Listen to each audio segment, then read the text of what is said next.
So there it is. It's all but confirmed, really. Well, it is confirmed. Yeah. We felt for a little while, didn't we, Ali, that maybe Fulham had enough to pull themselves out of this. They went on a great run. I remember they beat Liverpool as well at Anfield. Yeah. I was there for that game. It was just such a big moment for them. And it felt like they had some form of momentum. Just fell away, didn't it? They did have a little bit of momentum at that time, would you? And I remember seeing them at Spurs, and they got a draw at Spurs and could have and should have won that one as well. And I think we were all thinking, there is a little bit of momentum, as you said. Can they get enough points to stay in the division? But I always felt, and I said to you, I always felt, particularly at that time we were looking at it, we all felt it was between Fulham and Newcastle. Yeah. And I always felt that Newcastle, if they could get their key players fit and on the pitch, they would do all right. Yeah. And that's certainly turned out to be the case. I think Scott Parker's very honest, and I think he's very correct in what he says. It was the little bits of quality that effectively caught up in Fulham, and that's the reason they're relegated. It is, and that game that we all thought it could come down to the wire for at Craven Cottage against Newcastle won't be that anymore. But you're right, Ali, I think when you look at that Newcastle side, how can a side that when they get the likes of Alan St Maximin and Callum Wilson back, how can they be relegation candidates? They can't really, can they? No, absolutely. And you've got to see the form of Willock and Almiron and boys like that as well. And defensively they tightened up a little bit. I know they lost a late couple of goals at Leicester, but you could see it in attacking areas. To go and score 4 at Leicester, go 4-0 up, would indicate that they certainly were, if not, I wouldn't say for a minute, a two-man team, but we saw how vital those players, they were key to Newcastle's survival and their points tally so far.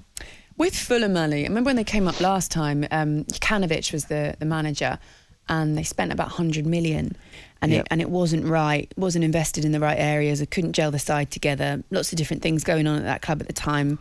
Scott Parker came in towards the end of the season, and they were relegated. They couldn't do enough to stay up.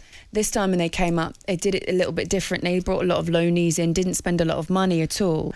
But there is something I feel with Scott Parker. And I think what it is they also shored themselves up defensively as well. They tightened that right up.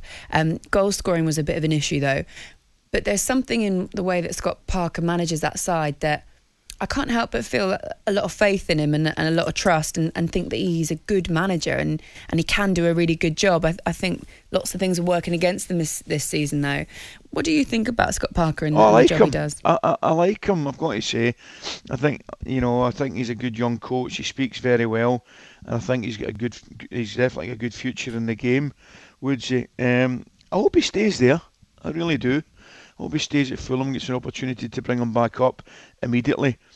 But what effectively cost them was, a lack of goals as well. You're looking at boys like Mitrovic, you're looking for a bigger return. Cavallero I liked, Lookman I liked, nice players, but you need a bigger goal return. It's all very well been easy on the eye, but you need boys that are going to score you goals to keep you out of trouble. And they didn't do that. And how many times did I say to you, for example, their opposition last night, how many times did I say to you, boys like Wood, Barnes, they score, Vidra, they don't get a lot of goals, but they score important goals. And you can rely on them, you can hang your hat on them. When it comes to the crunch, that they will turn up.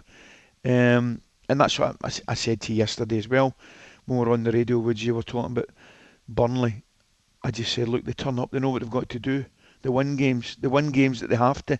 They were down there for a period as well, but I never felt for a minute that Burnley would get involved in it. And Brighton, we said for a long, long time, were playing far better than their points tally would suggest. And it was time for them to turn up and start getting points.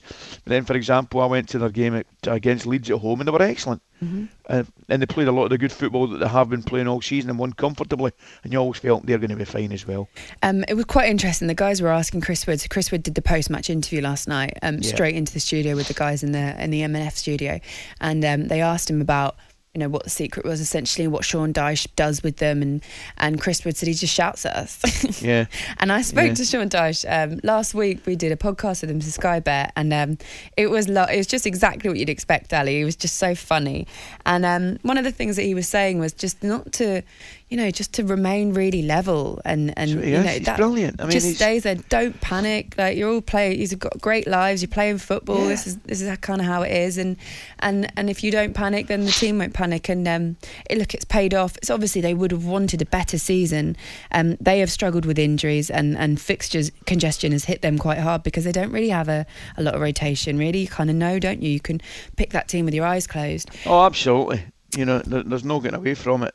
But they all know their jobs. That's what I'm saying. They're invariably they're 4-4-2, two lads up front, two centre backs. Me and Tarkowski. They'll work hard. They've got a good goalkeeper. They've got a talented midfield.